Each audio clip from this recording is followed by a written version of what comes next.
What happens when a prince walks onto a daytime talk show stage expecting royal treatment and instead gets a reality check from a host who refuses to bow down?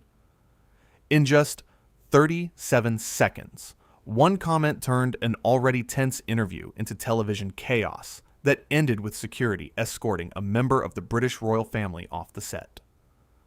Mark Consuelos settled into his chair that morning with his usual energy, ready to welcome his guest. The audience buzzed with anticipation. Prince Harry was scheduled to appear, promoting his latest venture, and the production team had spent weeks coordinating every detail. But what nobody expected was how quickly things would spiral out of control. The prince walked out to thunderous applause, waving to the crowd with that familiar smile. Mark stood to greet him, extending his hand for a shake. They both sat down, and Mark dove right in with his first question. "So great to have you here. Let's talk about your new project. What inspired you to take this direction?" Harry leaned back in his chair, crossing his legs.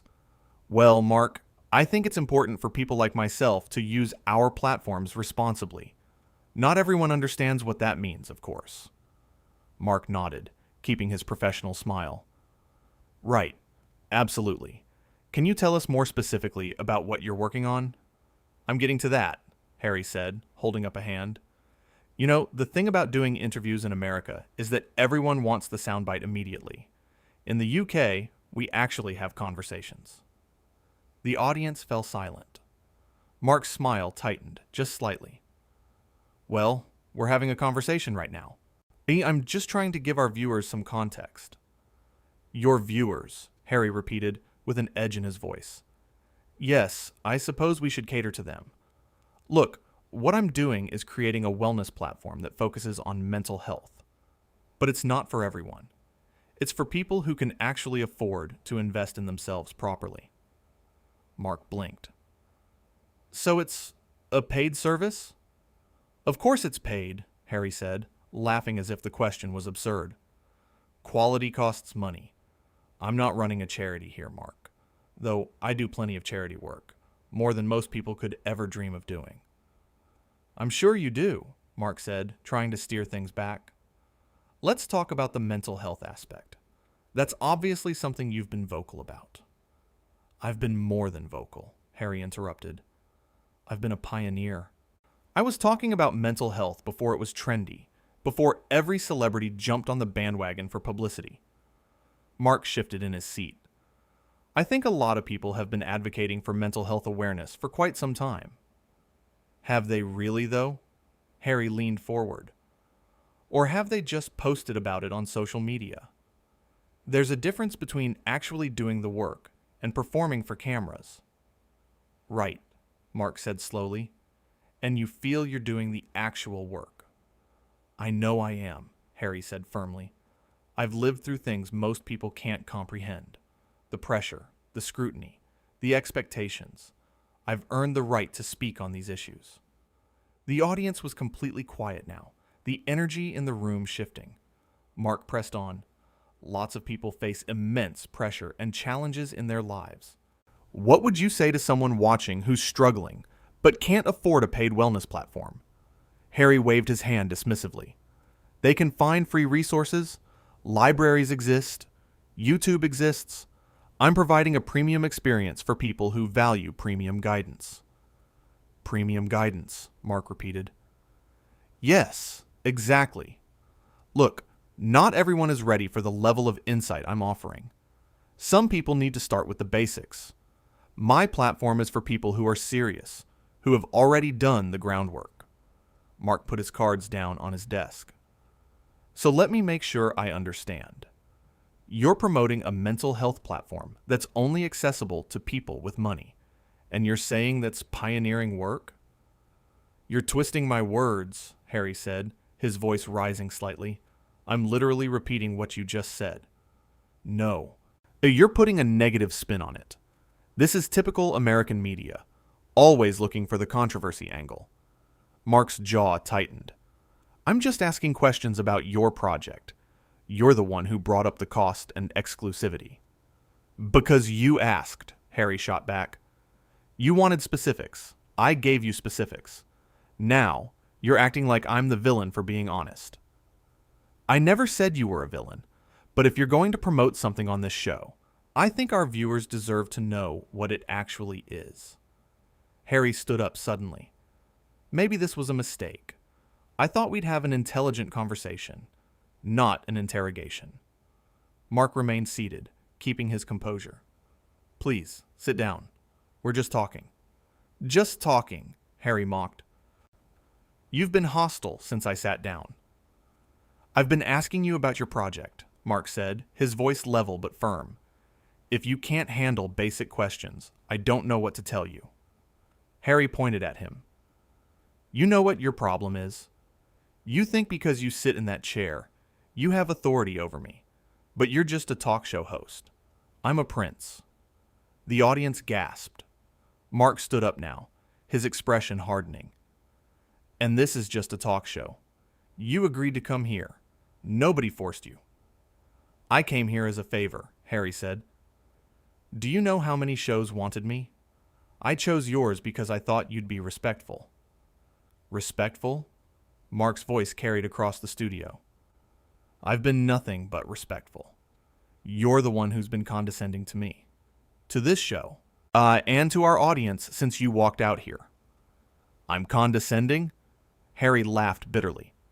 That's rich. You've been trying to trap me with your questions, twisting everything I say. What have I twisted exactly? Quote me. Harry faltered for a moment. You know what you did.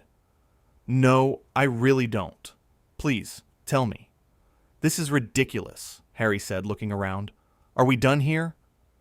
We're done when you walk off that stage, Mark said. But let's be clear about what's happening. You came on this show. You made some questionable statements about exclusivity and elitism. I asked you about them. And now you're upset because you don't like being challenged. Challenged? Harry's face flushed. You're not challenging me, you're attacking me. And there's a difference. Asking you to explain your own words is not an attack. Yes, it is, when you do it with that tone. Mark shook his head. What tone? I'm speaking to you like I speak to every guest. The difference is most guests don't act like they're above having a conversation. I don't act above anything, Harry insisted. You literally just said you're a prince, and I'm just a talk show host. Because you were being disrespectful. How? Mark spread his hands. How was I being disrespectful?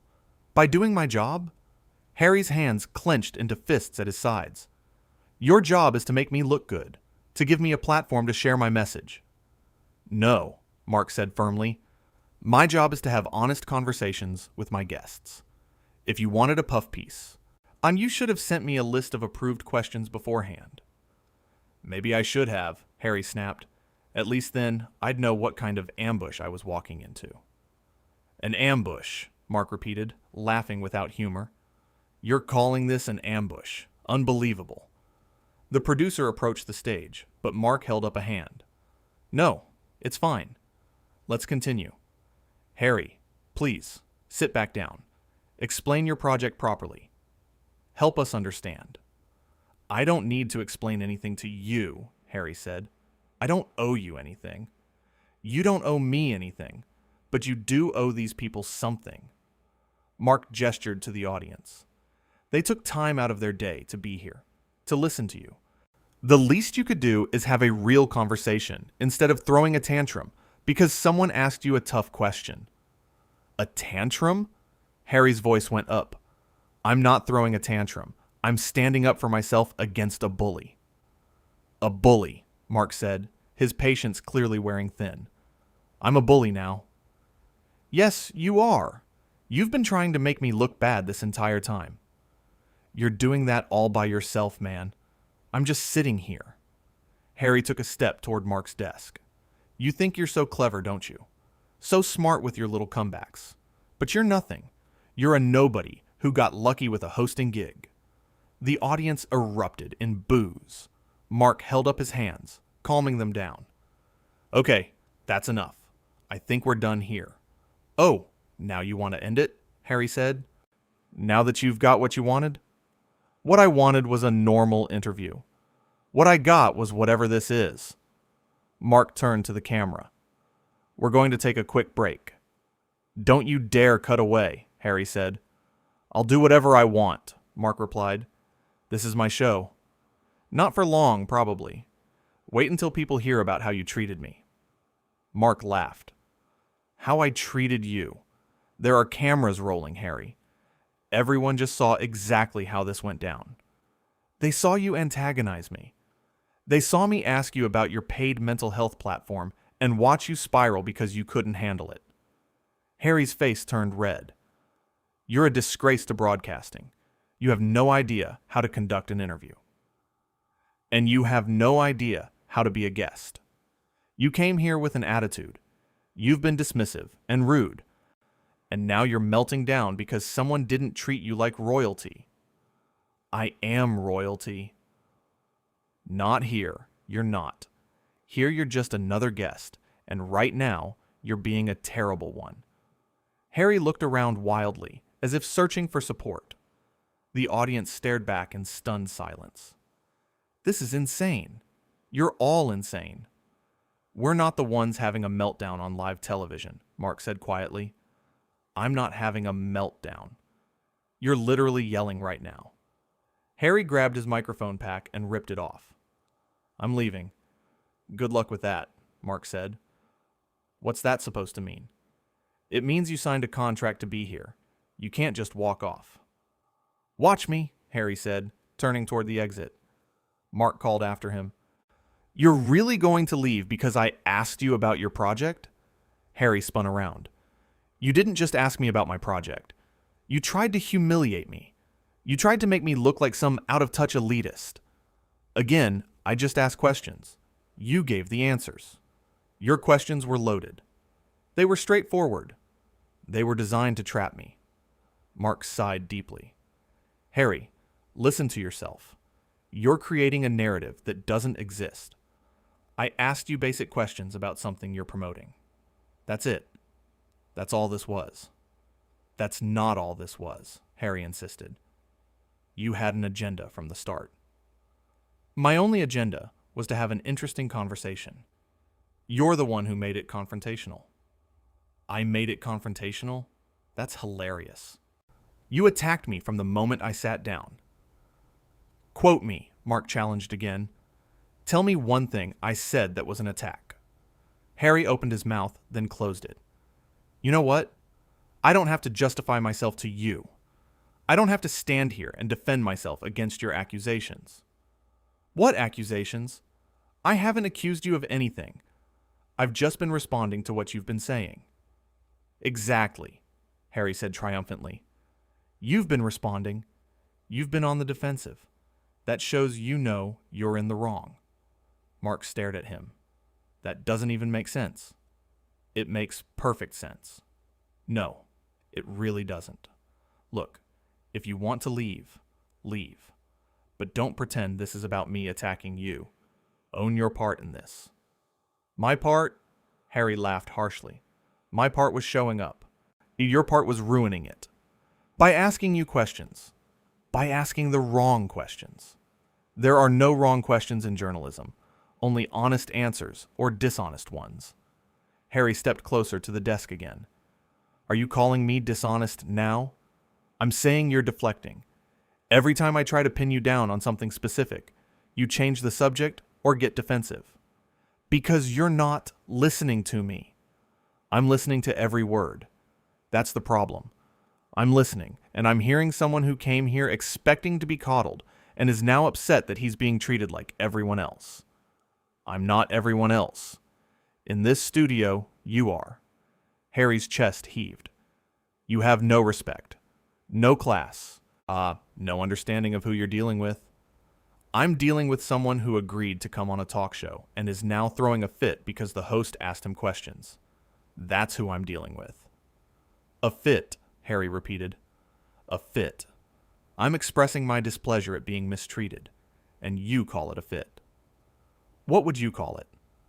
I'd call it standing up for myself.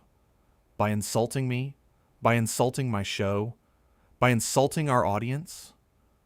I never insulted the audience.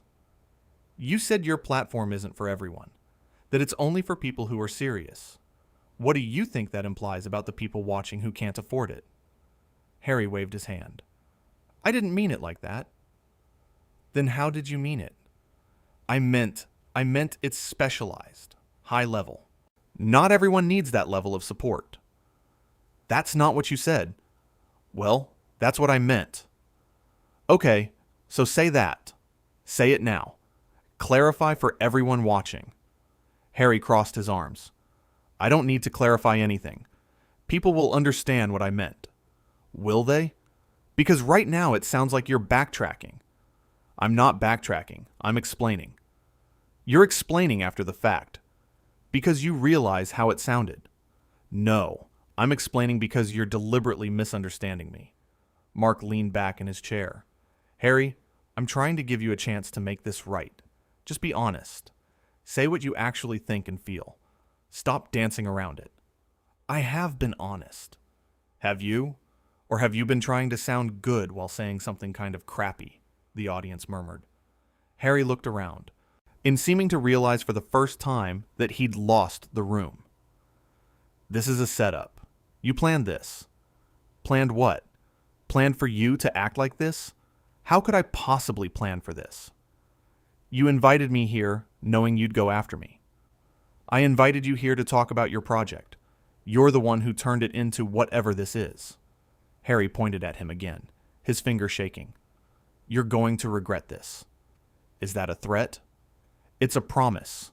When people find out how you treated me, your career is over. Mark smiled sadly. Harry, there are cameras everywhere. People are going to see exactly what happened here. They're going to see me asking reasonable questions and you losing it. So, if anyone's career should be worried, it's probably not mine. Harry's face went pale, then red again. You smug. Arrogant. Careful, Mark warned. We're still on the air. I don't care, Harry shouted. I don't care about your show, your audience, or your opinion.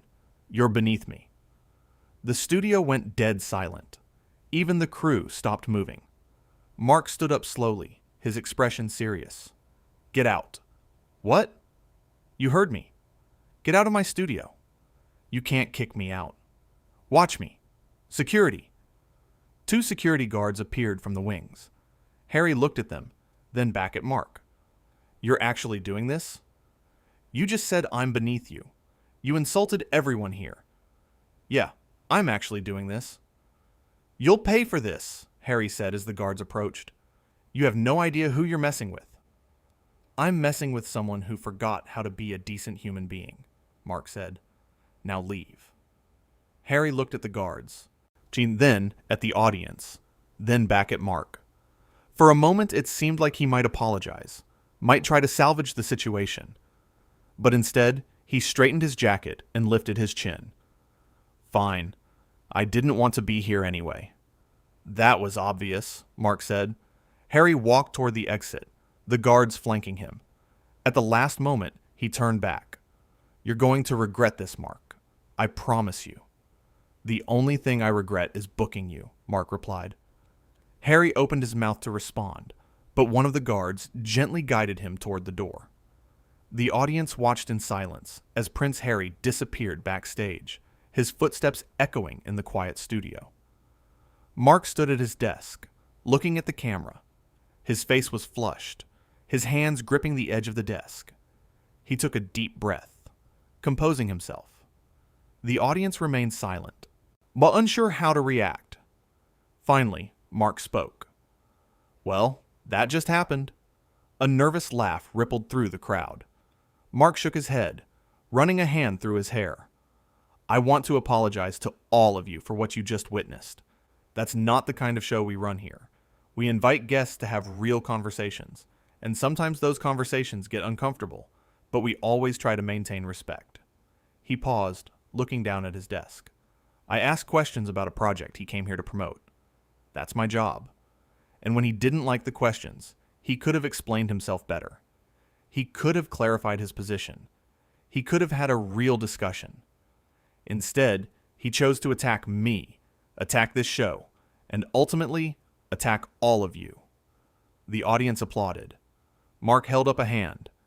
I don't say that to get applause. I say it because it's true. When someone comes on television and says their platform isn't for everyone, that it's only for people who can afford premium services, that's a statement. That's a choice.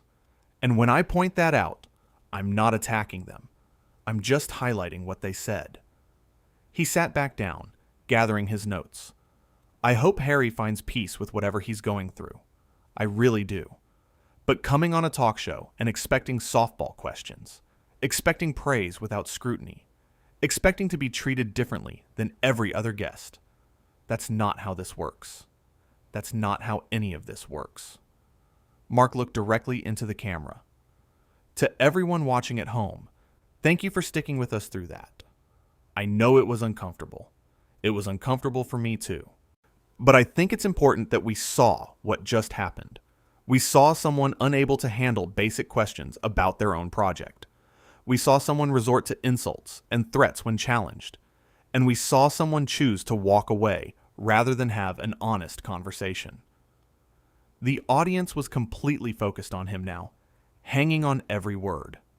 Mark continued, I've been doing this job for a long time, and I've interviewed hundreds of people. Some interviews are easy, some are hard, but they all have one thing in common: respect. Mutual respect between host and guest. And when that breaks down, when one person decides they're above the conversation, it falls apart. He shuffled his papers, signaling a transition. We're going to take a break. When we come back, we'll continue with our scheduled programming. Thank you all for being here. I'm for supporting this show and for understanding that sometimes live television doesn't go according to plan. The camera pulled back, showing the full studio. The audience sat in their seats, still processing what they'd witnessed. Mark stood up, removing his microphone as the director called for a commercial break. The lights dimmed slightly, and crew members rushed onto the stage. In those final moments before the feed cut away, you could see Mark speaking quietly with his producer, his expression serious, but calm. The audience began talking among themselves, the energy in the room electric with shock and disbelief. What had started as a routine celebrity interview had turned into something else entirely, a moment that would be replayed and discussed for days to come. The guard at the stage door radioed to his colleague. Prince Harry had left the building, climbing into a waiting car without speaking to anyone. Staff members gathered in small groups, whispering about what they'd just seen. The makeup artist who had prepared Harry before the show stood with her hand over her mouth, stunned. Mark walked over to the audience during the break. Thank you all for being so respectful during that. I know that got intense. Several audience members reached out to shake his hand, offering words of support. He smiled, grateful for their understanding, but you could see the weight of what had just happened in his eyes. The producer approached him. That was handled perfectly. You gave him every chance to course correct. Mark nodded.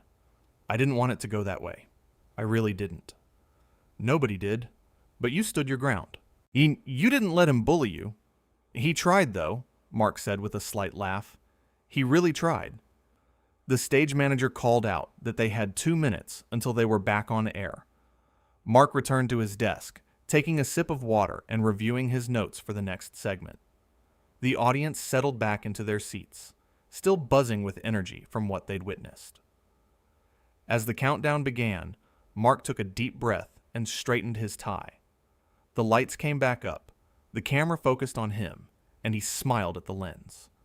But behind that smile was something else, a resolve, a determination that what had just happened wouldn't define the show, wouldn't change how he approached his job.